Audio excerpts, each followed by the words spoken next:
पहला प्रश्न है, महिला हॉकी एशियाई चैंपियंस ट्रॉफी 2024 की मेजबानी कौन करेगा? महिला हॉकी एशियाई चैंपियंस ट्रॉफी की मेजबानी जो करेगा ये बिहार करेगा। कौन करेगा? बिहार। और बिहार की राजधानी क्या है? पटना।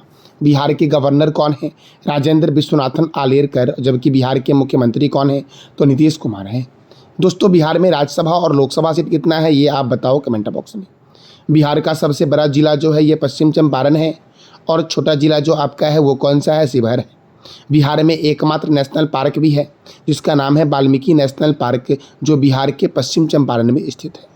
संजय गांधी चिड़ियाघर जो है ये पटना में है। पटना में जयप्रकाश अंतर्राष्ट्रीय हवाई अड्डा भी है। मेरे प्यारे लाल एवं लालियों, मेरे प्यारे लाल एवं लालियों, आप बताओ कमेंट बॉक्स में कि बिहार की आकृति कैसी है। इसका जवाब दे दो आप कमेंट बॉक्स में। देखो दोस्तों, अब हॉकी, तो हॉकी का पहला जो क्लब था इसका नाम था ब्लैक हिथ एंड एबी क्लब, जिसकी स्थापना हुई थी 1861 में इंग्लैंड में। जो हॉकी की सर्वोच्च संस्था है उसका नाम है इंटरनेशनल हॉकी फेडरेशन, जिसका हेडक्वार्टर स्विट्जरलैंड के लुसाने में है, और इसकी स्थापना हुई थी 7 जनवरी 1924 को। इंटरनेशनल हॉकी फेडरेशन के प्रेसिडेंट कौन है वर्तमान में? तैयब इकरम है। जबकि सीईओ चीफ एग्जीक्यूटिव ऑफिसर जो है वो थैरी विल है। दोस्तों, हॉकी का जो पहला वर्ल्ड कप हुआ था ये 1971 में हुआ था। क्रिकेट का पहला वर्ल्ड कप 1975 में हुआ था, और हॉकी का पहला वर्ल्ड कप 1971 में हुआ था, बार्सिलोना स्पेन में हुआ था, जिसमें विजेता था पाकिस्तान और उपविजेता कौन था? तो स्पेन था। हॉकी में खिलाड़ियों की संख्या 11 होती है। क्रिकेट में भी खिलाड़ी जो होते हैं वो 11 ही होते हैं। दोस्तों, हॉकी मैच की अवधि 60 मिनट होती है। भारत ने पहली हॉकी वर्ल्ड कप जो जीती वो 1975 में जीती थी, जिसमें उपविजेता कौन था? पाकिस्तान था। और भारत ने जो पहली हॉकी वर्ल्ड कप 1975 में जीती थी इसका आयोजन हुआ था मलेशिया में। और मलेशिया की राजधानी क्या है? तो कुआलालंपुर है। कुआलालंपुर मलेशिया की राजधानी। हॉकी के जादूगर के नाम से जानते हैं मेजर ध्यानचंद्र को, और मेजर ध्यानचंद्र की जयंती पर 29 अगस्त को राष्ट्रीय खेल दिवस भी मनाया जाता है। पहला अंतर्राष्ट्रीय मैच जो हुआ था हॉकी का ये 26 जून 1895 को वेल्स और आयरलैंड के बीच हुआ था। शिवाजी स्टेडियम दिल्ली में है। कलिंग स्टेडियम भुवनेश्वर में है। सिरालू हॉकी स्टेडियम शिमला में है। लिवैली हॉकी स्टेडियम लंदन में है। मेजर ध्यानचंद स्टेडियम दिल्ली में है। सरदार वल्लभ भाई पटेल स्टेडियम कहाँ है? तो रायपुर में है। दोस्तों, क्रिकेट के महत्वपूर्ण ट्रॉफी में देख लो Beighton cup, Rangaswamy cup, Aga Khan cup, Begum Rasool trophy, Maharaja Ranjit Singh gold cup, lady Ratan Tata trophy, दोस्तों Guru Nanak championship, Dhyanchand trophy, Nehru trophy, Scindia gold cup, Murugappa gold cup, Wellington cup और इंदिरा गांधी गोल्ड कप का संबंध किस खेल से है? तो हॉकी से है। और हॉकी जो है ये भारत और पाकिस्तान का राष्ट्रीय खेल भी है। भारत और पाकिस्तान के बीच कौन सी बॉर्डर लाइन है? तो ये आप बता दो कमेंट बॉक्स में। दोस्तों, अगला प्रश्न है, इंडिया पोस्ट पेमेंट बैंक ने अपना 7वां स्थापना दिवस कब मनाया है? इंडिया पोस्ट पेमेंट बैंक ने अपना 7वां स्थापना दिवस मनाया है 1 सितंबर को। दोस्तों, इंडिया पोस्ट पेमेंट बैंक का हेडक्वार्टर नई दिल्ली में है। इंडिया पोस्ट पेमेंट बैंक की स्थापना हुई थी 30 जनवरी 2017 को, और इसने कार्य शुरू किया था 1 सितंबर 2018 को। दोस्तों, इसके डायरेक्टर जनरल कौन है? तो विनीत पांडे हैं, इंडिया पोस्ट पेमेंट बैंक के डायरेक्टर जनरल। दोस्तों, मेरे प्यारे दोस्तों, हमारा अगला प्रश्न है, राष्ट्रीय पोषण सप्ताह। दोस्तों, राष्ट्रीय पोषण सप्ताह कब मनाया जाता है? तो 1 से 7 सितंबर तक दोस्तों राष्ट्रीय पोषण सप्ताह मनाया जाता है। अगला प्रश्न है, विश्व नारियल दिवस कब मनाया जाता है? तो 2 सितंबर को विश्व नारियल दिवस मनाया जाता है। अब 2 सितंबर को यह क्यों मनाया जाता है? क्योंकि अंतर्राष्ट्रीय नारियल समुदाय की स्थापना को चिन्हित किया जाता है 2 सितंबर को। 2 सितंबर को ही अंतर्राष्ट्रीय नारियल समुदाय की स्थापना हुई थी। 2 सितंबर 2009 को इसकी स्थापना हुई थी। इसलिए प्रत्येक वर्ष विश्व नारियल संस्थान भी मनाया जाता है। अच्छा दोस्तों, भारत में कौन सा राज्य नारियल के उत्पादन में प्रथम स्थान पर है? तो ये आप बता दो कमेंट बॉक्स में। अगला प्रश्न है, किस देश के फिल्म निर्देशक हायाओ मियाजाकी, फिर से मैं रिपीट कर दे रहा हूँ ताकि आप लोगों को दोस्तों दिक्कत ना हो। नाम क्या है? हायाओ मियाजाकी को रमन मैग्सेस पुरस्कार 2024 से सम्मानित किया गया है। किस देश के फिल्म निर्देशक हैं दोस्तों? हायाओ मियाजाकी, जिनको रेमन मैग्सेसे पुरस्कार 2024 से सम्मानित किया गया है, तो जापान के हैं दोस्तों यह फिल्म निर्देशक हायाओ मियाजाकी, जो आपको इमेज में भी दिख रहे होंगे। इनको दिया गया है रेमन मैग्सेसे पुरस्कार 2024।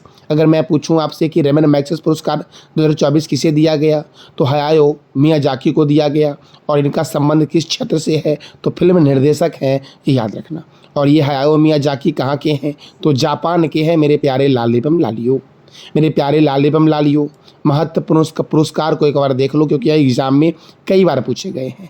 आप किसी भी एग्ज़ाम में अगर बैठते हो कॉम्पिटिटिव एग्ज़ाम में, तो वहाँ यह एक प्रश्न आपको यहाँ से देखने को मिल जाएंगी। तो देख लो दोस्तों, पहला हमारा है पुलित्ज़र पुरस्कार। पुलित्ज़र नाम से ही समझ गए हो, पुलित्ज़र पौसे पुलित्ज़र मिलता है पत्रकारिता में, और इसकी शुरुआत हुई है 1917 से दोस्तों। ऑस्कर पुरस्कार मिलता है फिल्म के क्षेत्र में, और इसकी शुरुआत हुई थी 1929 में। कलिंग पुरस्कार विज्ञान के क्षेत्र में 1952 से दिया जा रहा है। ग्रैमी पुरस्कार संगीत के क्षेत्र में 1958 से दिया जा रहा है। ज्ञानपीठ पुरस्कार साहित्य के क्षेत्र में 1965 से दिया जा रहा है। दादा साहब फाल्के पुरस्कार फिल्म के क्षेत्र में 1969 से दिया जा रहा है। मान बुकर पुरस्कार साहित्य के क्षेत्र में 1969।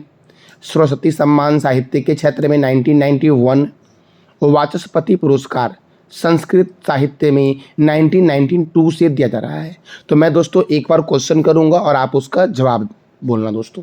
तो पुलित्ज़र पुरस्कार कब से दिया जा रहा है, 1917 से। ऑस्कर पुरस्कार 1929 से। कलिंग पुरस्कार 1952 से। ग्रैमी 1958 से। ज्ञानपीठ पुरस्कार 1965 से। दादा साहब फाल्के पुरस्कार 1969 में, और मान बुकर पुरस्कार भी 1969 में ही शुरू हुआ था। सरस्वती सम्मान 1991 में, और वाचस्पति पुरस्कार 1992 में। अब एक बार क्षेत्र याद कर लेते हैं कि पुलित्ज़र पुरस्कार किस क्षेत्र में, पत्रकारिता के क्षेत्र में। ऑस्कर फिल्म के क्षेत्र में। कलिंग विज्ञान के क्षेत्र में। ग्रैमी गीत गाओ संगीत के क्षेत्र में। ज्ञानपीठ साहित्य पढ़ोगे ज्ञान मिलेगा, ज्ञानपीठ पुरस्कार साहित्य के क्षेत्र में। दादा साहब फाल्के फिल्म। मान बुकर पुरस्कार बुक साहित्य। सरस्वती सम्मान साहित्य के क्षेत्र में। वाचस्पति पुरस्कार संस्कृत साहित्य में। दोस्तों नोबेल पुरस्कार देखो, नोबेल पुरस्कार जो मिलता है यह कितने क्षेत्र में मिलता है, तो देख लो। पहला साहित्य हो जाएगा, दूसरा चिकित्सा हो जाएगा, तीसरा भौतिकी हो जाएगा, चौथा रसायन हो जाएगा, पांचवा शांति हो जाएगा, और छठा अर्थशास्त्र हो जाएगा। तो नोबेल पुरस्कार 6 क्षेत्रों में दिया जाता है। नोबेल पुरस्कार कब से दिया जा रहा है, 1901 से दिया जा रहा है। लेकिन अर्थशास्त्र का जो नोबेल पुरस्कार मिला वो दोस्तों, वो 1969 से शुरू हुआ था। तो अर्थशास्त्र का नोबेल पुरस्कार कब से दिया जाता है, 1969 से। बाकी सब 1901 में ही शुरू हुआ था। नोबेल पुरस्कार दोस्तों, ये अल्फ्रेड नोबेल की पुण्यतिथि पर दिया जाता है। अल्फ्रेड नोबेल जो थे वो डायनामाइट का आविष्कार किया गया था अल्फ्रेड नोबेल के द्वारा। भटनागर पुरस्कार विज्ञान के क्षेत्र में 1957। धनवंतरी पुरस्कार चिकित्सा के क्षेत्र में 1971। बोरलंग पुरस्कार कृषि के क्षेत्र में 1973। BC राय पुरस्कार चिकित्सा के क्षेत्र में, और व्यास सम्मान साहित्य के क्षेत्र में दिया जाता है मेरे प्यारे लाल एवं लालियों। अगला प्रश्न है, वायुसेना के उप प्रमुख का पदभार किसने संभाला है। वायुसेना के उप प्रमुख का पदभार जो संभाला है ये किसने संभाला है, तो तेजिंदर सिंह ने संभाला है। वायुसेना के उप प्रमुख कौन बने हैं, तेजिंदर सिंह बने हैं। आशुतोष दीक्षित ने मध्य वायु कमान के AOC इन सी का पदभार संभाला। ये एक पद है, AOC इन सी का पदभार जो संभाला है वो आशुतोष दीक्षित ने संभाला है, और वायुसेना के उप प्रमुख जो पदभार संभाला है ये तेजिंदर सिंह ने संभाला है। तो हम तीनों सेना के बारे में एक बार जान लेते हैं दोस्तों। देखो, इंडियन एयरफोर्स डे मनाया जाता है 8 अक्टूबर को। इंडियन आर्मी डे मनाया जाता है 15 जनवरी को, और इंडियन नेवी डे मनाया जाता है 4 दिसंबर को। चीफ ऑफ एयर स्टाफ है Vivek Ram Chaudhary. Chief of defence staff है general Anil Chauhan. Chief of the army staff है युपेंद्र द्विवेदी, और chief of the naval staff जो हैं ये दिनेश कुमार त्रिपाठी हैं मेरे प्यारे लाल एवं लालियों। मेरे प्यारे दोस्तों, हमारा अगला प्रश्न है, हाल ही में किस देश के राष्ट्रपति को ओलंपिक ऑर्डर पुरस्कार से सम्मानित किया गया है। हाल ही में किस देश के राष्ट्रपति को ओलंपिक ऑर्डर पुरस्कार से सम्मानित किया गया है, तो फ्रांस के राष्ट्रपति इमैनुअल मैक्रों साहब को ओलंपिक ऑर्डर पुरस्कार से सम्मानित किया गया है। अब देखो मेरे प्यारे लाल एवं लालियों, फ्रांस के राष्ट्रपति हैं इमैनुअल मैक्रों। फ्रांस की राजधानी क्या है, पेरिस, और पेरिस है सीन नदी के किनारे। फ्रांस के प्रधानमंत्री हैं ग्रेवियल अटल। गैब्रियल अटल जो है ये फ्रांस के सबसे युवा प्रधानमंत्री हैं। फ्रांस की करेंसी है यूरो। यूनेस्को का हेडक्वार्टर पेरिस में है। अच्छा, यूनेस्को की स्थापना कब हुई थी ये आप बता दो कमेंट बॉक्स में। इंटरपोल का हेडक्वार्टर कहाँ है? तो पेरिस में है दोस्तों। आर्थिक सहयोग और विकास संगठन का हेडक्वार्टर कहाँ है? तो पेरिस में है। आर्थिक सहयोग और विकास संगठन का मुख्यालय मेरे प्यारे लाल एवं लालियों। अच्छा मेरे प्यारे दोस्तों, यूरोपीय स्पेस रिसर्च ऑर्गेनाइजेशन का हेडक्वार्टर कहाँ है? तो क्या बोलोगे आप? पेरिस में है। मैगिनॉट रेखा जो है ये जर्मनी और फ्रांस के बीच बॉर्डर लाइन है। मैगिनॉट रेखा मेरे दोस्तों वरुण सैन्याभ्यास जो होता है ये भारत और फ्रांस के बीच होता है, वरुण सैन्याभ्यास। अगला प्रश्न दोस्तों हमारा क्या है वह भी हम देख लेते हैं। देखो दोस्तों, पेरिस ओलंपिक 2024 हुआ तो सबसे महत्वपूर्ण बनता है कि ओलंपिक की सर्वोच्च संस्था का नाम है पूरे वर्ल्ड में इंटरनेशनल ओलंपिक कमेटी, IOC, जिसका हेडक्वार्टर है लुसाने स्विट्जरलैंड में, और इसकी स्थापना हुई 23 जून 1894 को। इंटरनेशनल ओलंपिक कमेटी के प्रेसिडेंट है थॉमस बाक, और इसके प्रथम प्रेसिडेंट कौन थे? तो दिमित्रियास वेकेलास थे, IOC के प्रथम चेयरमैन दोस्तों। इंडियन ओलंपिक कमेटी IOA, सही करना है इसको, IOA इंडियन ओलंपिक एसोसिएशन, इसका हेडक्वार्टर है नई दिल्ली में। इसकी स्थापना 1927 में हुई थी। इसके प्रेसिडेंट हैं PT ऊषा, और इसके प्रथम प्रेसिडेंट थे सर दोराबजी टाटा, जो आपको इमेज में भी दिख रहे होंगे, सर दोराबजी टाटा दोस्तों हमारा अगला प्रश्न है, हाल ही में निषाद कुमार ने पेरिस पैरालंपिक 2024 में ऊंची कूद में कौन सा पदक जीता है? निषाद कुमार ने दोस्तों ऊंची कूद में जीता है रजत पदक। कौन सा पदक जीता है?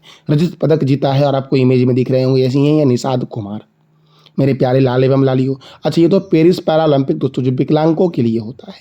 अच्छा, पेरिस ग्रीष्मकालीन ओलंपिक 2024 जो फ्रांस में हुआ था इसके बारे में जान लेते हैं। अमेरिका ने सर्वाधिक पदक जीता। अमेरिका ने 40 गोल्ड जीता, 44 रजत पदक जीता और 42 कांस्य पदक जीता, और अमेरिका ने कुल पदक जीता 126। चीन ने दोस्तों 40 गोल्ड मेडल जीता, 27 जीता रजत, 24 जीता कांस्य, और कुल जीता चाइना ने 91 पदक। जापान ने जीता कुल गोल्ड 20, रजत पदक 12, कांस्य पदक 13 और कुल पदक 45। ऑस्ट्रेलिया ने 18 जीता गोल्ड मेडल, रजत जीता 19 और 16 जीता कांस्य पदक, और 53 कुल मेडल पदक इन्होंने जीता। फ्रांस ने 16 गोल्ड मेडल जीता, 26 जीता रजत पदक, 22 जीता कांस्य पदक, और फ्रांस ने कुल पदक जीता 64। तो आप सोच रहे होगे कि जापान ने 45 जीता, ऑस्ट्रेलिया ने 53 जीता और फ्रांस ने 64 जीता, तो फ्रांस को होना चाहिए तीसरे स्थान पर। नहीं दोस्तों, ऐसा नहीं है। जो देश ने जितना अधिक गोल्ड मेडल जीता उसका स्थान उतना ऊपर होगा, याद रखना। तो भारत ने जीता कुल पदक कितना? 0 गोल्ड मेडल दोस्तों, 0। रजत कितना जीता? 1 जो नीरज चोपड़ा ने जीता, और 5 जीता कांस्य पदक। भारत ने कुल पदक पेरिस ओलंपिक में 6 पदक जीता, और भारत का स्थान क्या रहा? तो 71 रहा।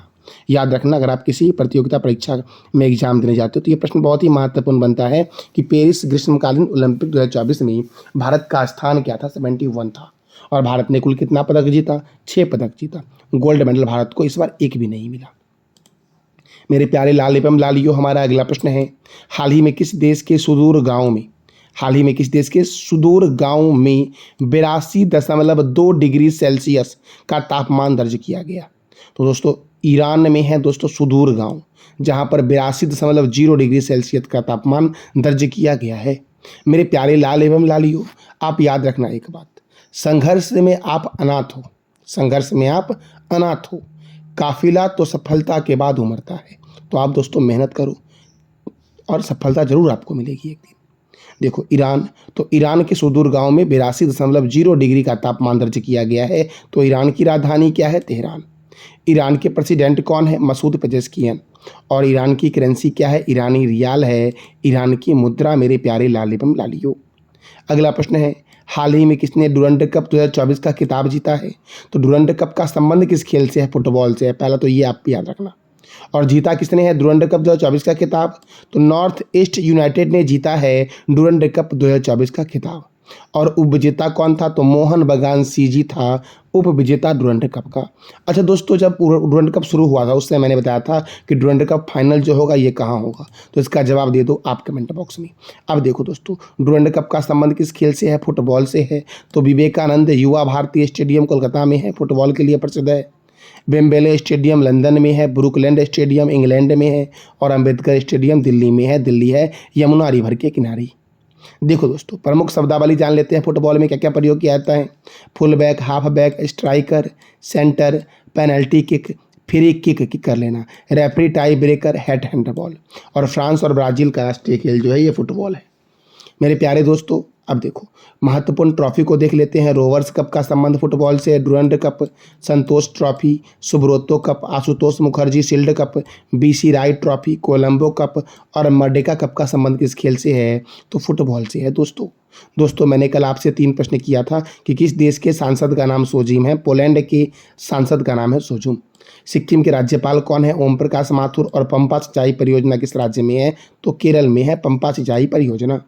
आज का आपका 3 प्रश्न है। संतोष ट्रॉफी का संबंध किस खेल से है? ईरान की मुद्रा क्या है? और पेरिस ओलंपिक 2024 दोस्तों, पेरिस ओलंपिक 2024 में अमेरिका ने कुल कितने पदक जीते हैं? तो इस तीनों प्रश्न का जवाब देना है कमेंट बॉक्स में आपको। ये था हमारा आज का महत्वपूर्ण current affairs with static G की।